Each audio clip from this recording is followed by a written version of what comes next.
कहानी कफन। झोपड़े के द्वार पर बाप और बेटा दोनों एक बुझे हुए अलाव के सामने चुपचाप बैठे हुए हैं और अंदर बेटे की जवान बीबी बुधिया प्रसव वेदना में पछाड़ खा रही थी। रह उसके मुंह से ऐसी दिल हिला देने वाली आवाज निकलती थी कि दोनों कलेजा थाम लेते थे। जाड़ों की रात थी, प्रकृति सन्नाटे में डूबी हुई, सारा गांव अंधकार में लय हो गया था। घीसू ने कहा, मालूम होता है बचेगी नहीं। सारा दिन दौड़ते हो गया, जा देख तो आ। माधव चिढ़कर बोला, मरना ही तो है, जल्दी मर क्यों नहीं जाती? देखकर क्या करूं? तू बड़ा बेदर्द है बे। साल भर जिसके साथ सुख चैन से रहा, उसी के साथ इतनी बेवफाई। तो मुझसे तो उसका तड़पना और हाथ पांव पटकना नहीं देखा जाता। चमारों का कुनबा था और सारे गांव में बदनाम। घीसू एक दिन काम करता तो 3 दिन आराम करता। माधव इतना कामचोर था कि आध घंटे काम करता तो घंटे भर चिलम पीता। इसलिए उन्हें कहीं मजदूरी नहीं मिलती थी। घर में मुट्ठी भर भी अनाज मौजूद हो तो उनके लिए काम करने की कसम थी। जब 2-4 फाके हो जाते तो घीसू पेड़ पर चढ़कर लकड़ियां तोड़ लाता और माधव बाजार से बेच लाता, और जब तक वह पैसे रहते दोनों इधर उधर मारे मारे फिरते। गांव में काम की कमी न थी। किसानों का गांव था, मेहनती आदमी के लिए 50 काम थे। मगर इन दोनों को उसी वक्त बुलाते जब 2 आदमियों से एक का काम पाकर भी संतोष कर लेने के सिवा और कोई चारा न होता। अगर दोनों साधु होते तो उन्हें संतोष और धैर्य के लिए संयम और नियम की बिल्कुल जरूरत न होती। यह तो इनकी प्रकृति थी। विचित्र जीवन था इनका। घर में मिट्टी के 2-4 बर्तन के सिवा कोई संपत्ति नहीं।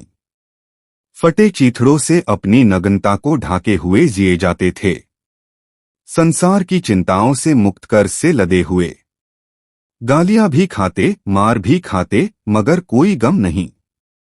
दीन इतने की वसूली की बिल्कुल आशा न रहने पर भी लोग इन्हें कुछन कुछ कर्ज दे देते थे।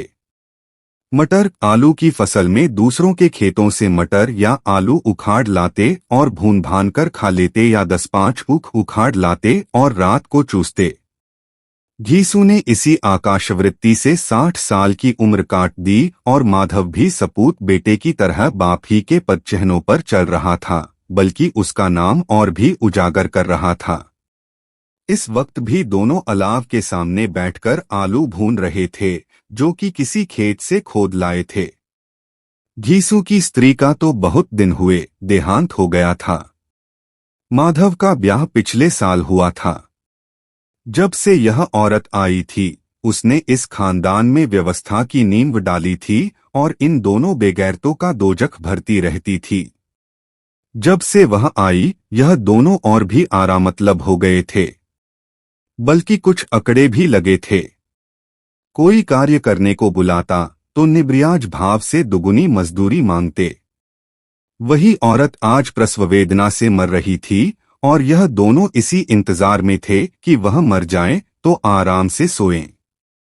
घीसू ने आलू निकालकर छीलते हुए कहा, जाकर देख तो क्या दशा है उसकी। चुड़ैल का फिसाद होगा और क्या। यहां तो ओझा भी 1 रुपया मांगता है। माधव को भय था कि वह कोठरी में गया तो घीसू आलूओं का बड़ा भाग साफ कर देगा। बोला, मुझे वहां जाते डर लगता है। डर किस बात का है, मैं तो यहां हूं ही। तो तुम ही जाकर देखो न। मेरी औरत जब मरी थी तो मैं 3 दिन तक उसके पास से हिला तक नहीं, और फिर मुझसे लजाएगी कि नहीं। जिसका कभी मुंह नहीं देखा, आज उसका उघड़ा हुआ बदन देखूं। उसे तन की सुध भी तो न होगी। मुझे देख लेगी तो खुलकर हाथ पांव भी न पटक सकेगी। मैं सोचता हूं कोई बाल बच्चा हुआ तो क्या होगा। सोंठ गुड़ तेल कुछ भी तो नहीं है घर में। सब कुछ आ जाएगा, भगवान दे तो। जो लोग अभी 1 पैसा नहीं दे रहे हैं, वे ही कल बुलाकर रुपए देंगे। मेरे 9 लड़के हुए, घर में कभी कुछ न था, मगर भगवान ने किसी न किसी तरह बेड़ा पार ही लगाया। जिस समाज में रात दिन मेहनत करने वालों की हालत उनकी हालत से कुछ बहुत अच्छी न थी, और किसानों के मुकाबले में वे लोग जो किसानों की दुर्बलताओं से लाभ उठाना जानते थे, कहीं ज्यादा संपन्न थे, वहां इस तरह की मनोवृत्ति का पैदा हो जाना कोई अचरज की बात न थी। हम तो कहेंगे घीसू किसानों से कहीं ज्यादा विचारवान था और किसानों के विचार शून्य समूह में शामिल होने के बदले बैठकबाजों की कुत्सित मंडली में जा मिला था। हाँ, उसमें यह शक्ति न थी कि बैठकबाजों के नियम और नीति का पालन करता। इसलिए जहां उसकी मंडली के और लोग गांव के सरगना और मुखिया बने हुए थे, उस पर सारा गांव उंगली उठाता था। फिर भी उसे यह तस्कीन तो थी ही कि अगर वह फटेहाल है तो कम से कम उसे किसानों की सी जीतोड़ मेहनत तो नहीं करनी पड़ती, और उसकी सरलता और निरीहता से दूसरे लोग बेजा फायदा तो नहीं उठाते। दोनों आलू निकाल निकाल कर जलते जलते खाने लगे। कल से कुछ नहीं खाया था। इतना सब्र न था कि ठंडा हो जाने दें। कई बार दोनों की जबानें जल गईं। छिल जाने पर आलू का बाहरी हिस्सा जबान, हलक और तालू को जला देता था, और उस अंगारे को मुंह में रखने से ज्यादा खैरियत इसी में थी कि वह अंदर पहुंच जाए। वहां उसे ठंडा करने के लिए काफी सामान थे, इसलिए दोनों जल्द जल्द निगल जाते। हालांकि इस कोशिश में उनकी आंखों से आंसू निकल आते। घीसू को उस वक्त ठाकुर की बारात याद आई जिसमें 20 साल पहले वह गया था। उस दावत में उसे जो तृप्ति मिली थी वह उसके जीवन में एक याद रखने लायक बात थी, और आज भी उसकी याद ताजी थी। बोला वह भोज नहीं भूलता। तब से फिर उस तरह का खाना और भरपेट नहीं मिला। लड़की वालों ने सबको भरपेट पूड़ियां खिलाई थीं, सबको। छोटे बड़े सबने पूड़ियां खाई और असली घी की चटनी, रायता, 3 तरह के सूखे साग, एक रसेदार तरकारी, दही, चटनी, मिठाई। अब क्या बताऊं कि उस भोज में क्या स्वाद मिला। कोई रोकटोक नहीं थी, जो चीज चाहो मांगो, जितना चाहो खाओ। लोगों ने ऐसा खाया कि किसी से पानी न पिया गया। मगर परोसने वाले हैं कि पत्तल में गर्म गर्म गोल गोल सुवासित कचौड़ियां डाल देते हैं। मना करते हैं कि नहीं चाहिए, पत्तल पर हाथ रोके हुए हैं, मगर वह हैं कि दिए जाते हैं। और जब सबने मुंह धो लिया तो पान इलायची भी मिली, मगर मुझे पान लेने की कहाँ सुध थी। खड़ा हुआ न जाता था। चटपट जाकर अपने कंबल पर लेट गया। ऐसा दिलदरियाव था वह ठाकुर। माधव ने इन पदार्थों का मन ही मन मजा लेते हुए कहा, अब हमें कोई ऐसा भोज नहीं खिलाता। अब कोई क्या खिलाएगा। वह जमाना दूसरा था। अब तो सबको किफायत सूझती है। शादी ब्याह में मत खर्च करो, क्रियाकर्म में मत खर्च करो। पूछो गरीबों का माल बटोर बटोर कर कहाँ रखोगे। बटोरने में तो कमी नहीं है। हाँ, खर्च में किफायत सूझती है। तुमने 20 पूरियां खाई होंगी। 20 से ज्यादा खाई थीं। मैं 50 खा जाता। 50 से कम मैंने न खाई होंगी। अच्छा पका था। तू तो मेरा आधा भी नहीं है।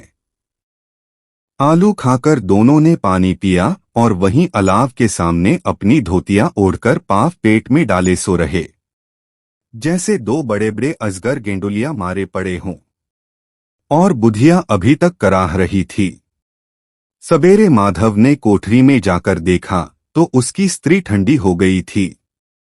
उसके मुंह पर मक्खियां भिनक रही थीं। पथराई हुई आंखें ऊपर टंगी हुई थीं। सारी देह धूल से लथपथ हो रही थी। उसके पेट में बच्चा मर गया था। माधव भागा हुआ घीसू के पास आया। फिर दोनों जोर जोर से हाय हाय करने और छाती पीटने लगे। पड़ोस वालों ने यह रोना धोना सुना तो दौड़े हुए आए और पुरानी मर्यादा के अनुसार इन अभागों को समझाने लगे। मगर ज्यादा रोने पीटने का अवसर न था। कफन की और लकड़ी की फिक्र करनी थी। घर में तो पैसा इस तरह गायब था जैसे चील के घोंसले में मांस। बाप बेटे रोते हुए गांव के जमींदार के पास गए। वह इन दोनों की सूरत से नफरत करते थे। कई बार इन्हें अपने हाथों से पीट चुके थे। चोरी करने के लिए, वादे पर काम पर न आने के लिए। पूछा क्या है बे घिसुआ, रोता क्यों है? अब तो तू कहीं दिखलाई भी नहीं देता। मालूम होता है इस गांव में रहना नहीं चाहता। घीसू ने जमीन पर सिर रखकर आंखों में आंसू भरे हुए कहा, सरकार, बड़ी विपत्ति में हूं। माधव की घरवाली रात को गुजर गई। रात भर तड़पती रही सरकार। हम दोनों उसके सिरहाने बैठे रहे। दवादारू जो कुछ हो सका सब कुछ किया, मुदा वह हमें दगा दे गई। अब कोई एक रोटी देने वाला भी न रहा मालिक। तबाह हो गए। घर उजड़ गया। आपका गुलाम हूं, अब आपके सिवा कौन उसकी मिट्टी पार लगाएगा? हमारे हाथ में तो जो कुछ था वह सब तो दवादारू में उठ गया। सरकार ही की दया होगी तो उसकी मिट्टी उठेगी। आपके सिवा किसके द्वार पर जाऊं? जमींदार साहब दयालु थे, मगर घीसू पर दया करना काले कंबल पर रंग चढ़ाना था। जी में तो आया, कह दें चल दूर हो यहां से। यूं तो बुलाने से भी नहीं आता, आज जब गरज पड़ी तो आकर खुशामद कर रहा है। हरामखोर कहीं का बदमाश। लेकिन यह क्रोध या दंड देने का अवसर न था। जी में कुड़ते हुए 2 रुपए निकालकर फेंक दिए, मगर सांत्वना का एक शब्द भी मुंह से न निकला। उसकी तरफ ताका तक नहीं, जैसे सिर का बोझ उतारा हो। जब जमींदार साहब ने 2 रुपए दिए तो गांव के बनिए महाजनों को इनकार का साहस कैसे होता? घीसू जमींदार के नाम का ढिंढोरा भी पीटना जानता था। किसी ने 2 आने दिए, किसी ने 4 आने। 1 घंटे में घीसू के पास 5 रुपए की अच्छी रकम जमा हो गई। कहीं से अनाज मिल गया, कहीं से लकड़ी। और दोपहर को घीसू और माधव बाजार से कफन लाने चले। इधर लोग बांस वांस काटने लगे। गांव की नर्मदिल स्त्रियां आकर लाश देखती थीं और उसकी बेकसी पर 2 बूंद आंसू गिराकर चली जाती थीं। बाजार में पहुंचकर घीसू बोला, लकड़ी तो उसे जलाने भर को मिल गई है, क्यों माधव? माधव बोला, हाँ लकड़ी तो बहुत है, अब कफन चाहिए। तो चलो कोई हल्का सा कफन ले लें। हाँ और क्या, लाश उठते उठते रात हो जाएगी। रात को कफन कौन देखता है? कैसा बुरा रिवाज है कि जिसे जीते जी तन ढांकने को चीथड़ा भी न मिले, उसे मरने पर नया कफन चाहिए। कफन लाश के साथ जल ही तो जाता है, और क्या रखा रहता है? यही 5 रुपए पहले मिलते तो कुछ दवादारू कर लेते। दोनों एक दूसरे के मन की बात ताड़ रहे थे। बाजार में इधर उधर घूमते रहे। कभी इस बजाज की दुकान पर गए, कभी उसकी दुकान पर। तरह तरह के कपड़े, रेशमी और सूती देखे, मगर कुछ जंचा नहीं। यहां तक कि शाम हो गई। तब दोनों न जाने किस दैवी प्रेरणा से एक मधुशाला के सामने जा पहुंचे और जैसे किसी पूर्व निश्चित व्यवस्था से अंदर चले गए। वहां जरा देर तक दोनों असमंजस में खड़े रहे। फिर घीसू ने गद्दी के सामने जाकर कहा, साहू जी, 1 बोतल हमें भी देना। उसके बाद कुछ चिखौना आया, तली हुई मछली आई और दोनों बरामदे में बैठकर शांतिपूर्वक पीने लगे। कई कुज्जियां ताबड़तोड़ पीने के बाद दोनों सरूर में आ गए। घीसू बोला, कफन लगाने से क्या मिलता? आखिर जल ही तो जाता, कुछ बहू के साथ तो न जाता। माधव आसमान की तरफ देखकर बोला, मानो देवताओं को अपनी निष्पापता का साक्षी बना रहा हो। दुनिया का दस्तूर है, नहीं लोग बामभनों को हजारों रुपए क्यों दे देते हैं? कौन देखता है परलोक में मिलता है या नहीं? बड़े आदमियों के पास धन है, फूके।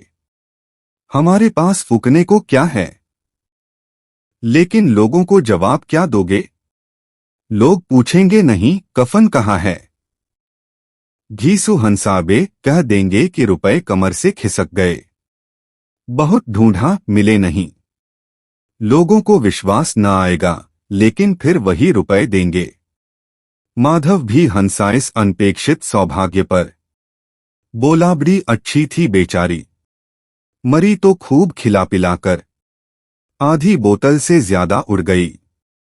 घीसू ने 2 सेर पूड़ियां मंगाई, चटनी अचार कलेजिया।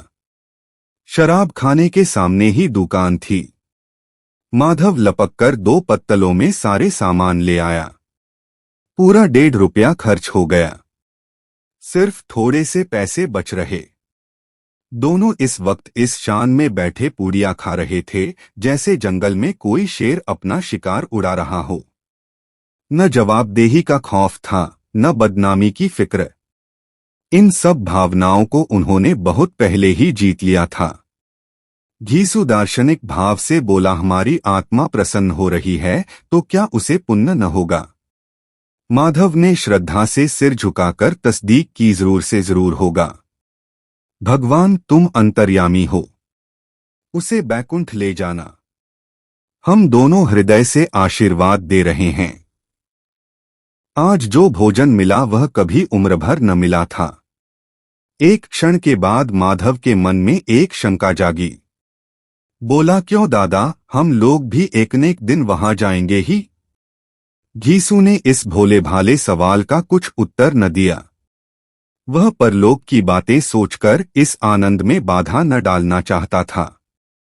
जो वहां हम लोगों से पूछे कि तुमने हमें कफन क्यों नहीं दिया तो क्या कहोगे।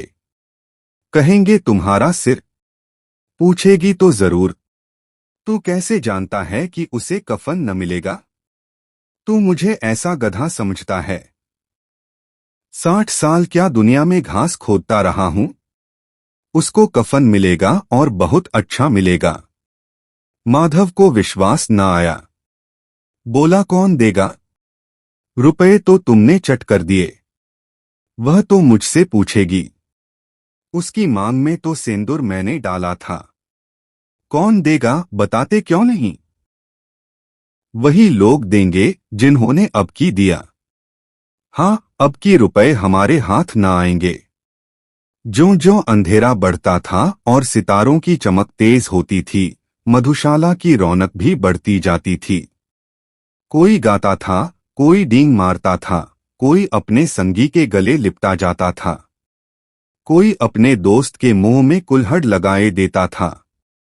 वहां के वातावरण में सरूर था, हवा में नशा। कितने तो यहां आकर एक चुल्लू में मस्त हो जाते थे। शराब से ज्यादा यहां की हवा उन पर नशा करती थी। जीवन की बाधाएं यहां खींच लाती थीं और कुछ देर के लिए यह भूल जाते थे कि वे जीते हैं या मरते हैं, या न जीते हैं न मरते हैं। और यह दोनों बाप बेटे अब भी मजे ले लेकर चुस्कियां ले रहे थे। सबकी निगाहें इनकी ओर जमी हुई थीं। दोनों कितने भाग्य के बली हैं। पूरी बोतल बीच में है। भरपेट खाकर माधव ने बची हुई पूड़ियों का पत्तल उठाकर एक भिखारी को दे दिया, जो खड़ा इनकी ओर भूखी आंखों से देख रहा था। और देने के गौरव, आनंद और उल्लास का अपने जीवन में पहली बार अनुभव किया। घीसू ने कहा, ले जा, खूब खा और आशीर्वाद दे। जिसकी कमाई है वह तो मर गई, मगर तेरा आशीर्वाद उसे जरूर पहुंचेगा। रोयन रोए से आशीर्वाद दो, बड़ी गाढ़ी कमाई के पैसे हैं। माधव ने फिर आसमान की तरफ देखकर कहा, वह बैकुंठ में जाएगी दादा, बैकुंठ की रानी बनेगी। घीसू खड़ा हो गया और जैसे उल्लास की लहरों में तैरता हुआ बोला, हाँ बेटा, बैकुंठ में जाएगी। किसी को सताया नहीं, किसी को दबाया नहीं। मरते मरते हमारी जिंदगी की सबसे बड़ी लालसा पूरी कर गई। वह न बैकुंठ जाएगी तो क्या ये मोटे मोटे लोग जाएंगे जो गरीबों को दोनों हाथों से लूटते हैं और अपने पाप को धोने के लिए गंगा में नहाते हैं और मंदिरों में जल चढ़ाते हैं। श्रद्धालुता का यह रंग तुरंत ही बदल गया।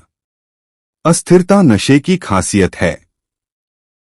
दुख और निराशा का दौरा हुआ। माधव बोला, मगर दादा, बेचारी ने जिंदगी में बड़ा दुख भोगा, कितना दुख झेलकर मरी। वह आंखों पर हाथ रखकर रोने लगा, चीखें मार मार कर। घीसू ने समझाया, क्यों रोता है बेटा, खुश हो कि वह मायाजाल से मुक्त हो गई, जंजाल से छूट गई। बड़ी भाग्यवान थी जो इतनी जल्द मायामोह के बंधन तोड़ दिए। और दोनों खड़े होकर गाने लगे, ठगिनी क्यों नैना झमकावे। ठगिनी।